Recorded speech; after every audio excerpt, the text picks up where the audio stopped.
Okay, so you want to get better at Ana. I like you. I'm going to go over the three main things that I personally think you need to become the best Ana and the things that will help you improve the most in the shortest time. But first things first, I'm not ML7. Okay, now that's done with, let's get into it. We're going to start with the fundamentals. Obviously, believe it or not, to play Ana, you need some sort of aim. I know, guys, it's shocking. It doesn't even have to be perfect aim, though.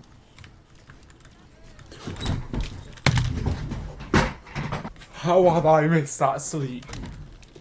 How have I missed that sleep? But as long as it's like mediocre, you'll be fine. As you can see, the ally hitboxes in this game, I'm not sure if you know this, for Ana, they're actually very forgiving. Hey, that's pretty good. Your aim really doesn't need to be perfect.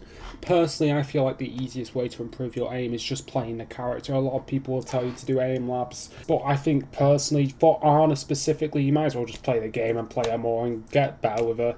It's that simple. As with a lot of things, to be honest, it just takes experience. Okay, the second part of fundamentals for me is positioning. Now, this is where it gets a lot harder, because there's so many things you need to take into account, like what the enemies are playing, what your team is playing, how you need to move. I'll cover this a little bit more in a later section as well, so for now, I'm just going to say, against long range, you probably need to play a little bit more behind your team, like behind cover where you can see your team but the enemy can't see you, play LOS.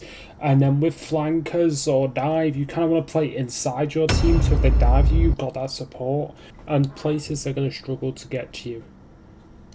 Okay, section 2. So in this section, I'm going to focus on utility. Your sleep dart.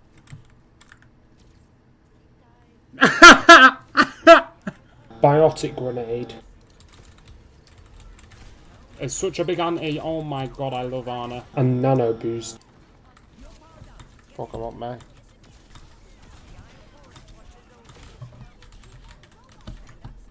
Nice nano. Are some of the best utility in Overwatch, and it's truly what makes Ana such a good character. She's not like your DPS like Soldier or Widowmaker, where it's literally all aim, zero utility. Your utility will win you fights if you use it right. Starting off with the sleep dart, you need to think, am I going to get value with this sleep dart? If you're versus flankers, you've got to be very careful about how you use it, because you're going to need it to defend yourself. However, in other cases, you can be a little bit more lenient with it, but you've still got to think, how will my team benefit from this sleep? If you sleep the person, will it make you space? Will it apply pressure? Will it take pressure off your tank? Is it just going to result in a free kill? You can't just be sending your sleep darts over to a whole different map in the hopes that they'll sleep somebody who's never even going to be woken up. Okay, now your biotic grenade. This is even more important not to waste. This is probably going to be one of the most powerful pieces of utility on your team. When you're throwing it, you've got to make sure you're throwing it at somebody who your team can shoot at. If it's somebody in the back line who's just going to sit behind cover, you're wasting it. I'm guilty of that. I throw it all the time just for the fuck of it. You've got to keep it for when it's needed, because this thing will literally win you fights, as you've seen. It literally will win you the most important fight of the game if you use it right. You've got to make sure you throw it at people who either your team can dive, your team are ready to kill, or holds off an enemy push for however amount of time. If you're not sure, tank is just an easy target to get consistently good antis. You should not be throwing your anti-grenade at your teammates unless it's going to save their life either. That is the biggest way. You've got to save your anti-grenade for last minute measures if it's for your teammates. I don't care if they're half HP. You save it unless they are definitely going to die. Okay, lastly, onto the nano. Now, the biggest thing I have to say about this is my biggest pet peeve with some Anas. You've just got to use it. Like, some of you save it until like you've got the perfect 6-man opportunity, even though 6-mans aren't even in the game anymore. You've just got to use it. I don't care if you're like, let's say to start, if you're giving it to your fucking 1-11 Sombra, it's a start. Or even if you're giving it to your fucking Soldier who's smoking crack straight out the pipe. As long as you're getting into the habit of using it as soon as you get it. I don't care if your Genji is begging you for it, but he's on 40% ult charge and you've already got your nano because he's a slow fuck. You use it before he gets his blade because he's slow, that's his fault. Now, once you're past that stage, the most helpful time to use it, I find, or obviously with other ultimates, well, I don't know where the cameras are focusing, with other ultimates, I like to use it to keep my team alive. It's really helpful if your tank's about to die, even if he can't really do much with it. If you just nano him to keep you alive, that could end up winning you the team fight, you never know. Honestly, with the new perk, you can also use it when you're about to die. It's probably not as helpful unless you really need it, but it's still, like, Arna's a very valuable character on your team. If you have a Zenyatta as your other support, you're going to need the Arna heals to keep you alive, so it's valid. My editing's going to get lazy from now on because I've been doing this for like 3 hours and I'm kind of bored of making this video. Thank you for still watching. Now we move on to the last thing. I think that the third most important thing, maybe even higher, is going to be getting used to counters. Kiriko, dive comp up your ass. You need to get used to it. But can't you just swap character? No, ignore that guy. You're not swapping character. That is an obscene allegation. We're Arna one tricks. We don't swap. Okay, let's start with Kiriko. So, your antis are being cleansed. It doesn't even have to be Kiriko. Somebody else could be doing it.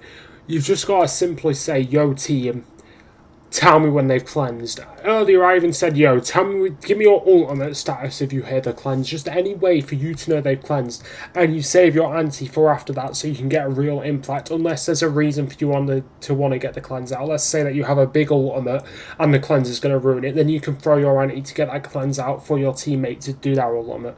Then dive comp. I've already pretty much covered this.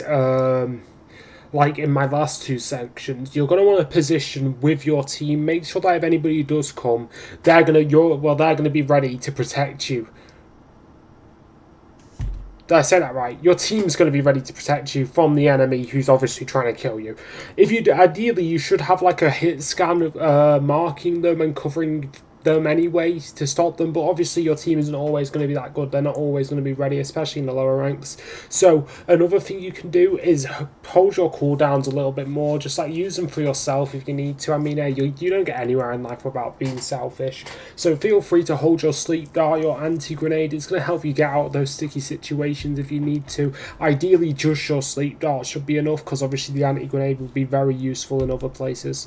The last type of counter I want to cover is snipers. I mean, there's a lot of them. There's a bloody lot of them. And hit scan. You've just got to really LOS them. That's all you really can do. Play further back if it's like a Hanzo or like a Sojourn or something.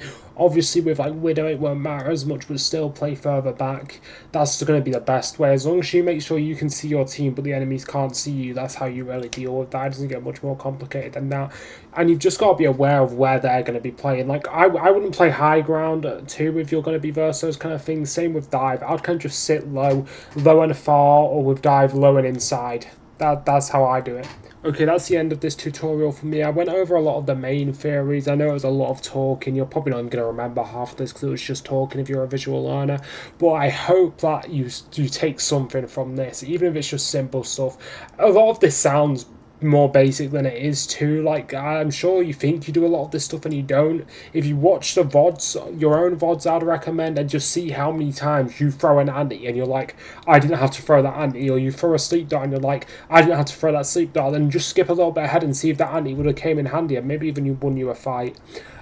Just overall, thanks for watching this video. If you want to see more stuff like this, let me know. It's kind of different from what I usually do.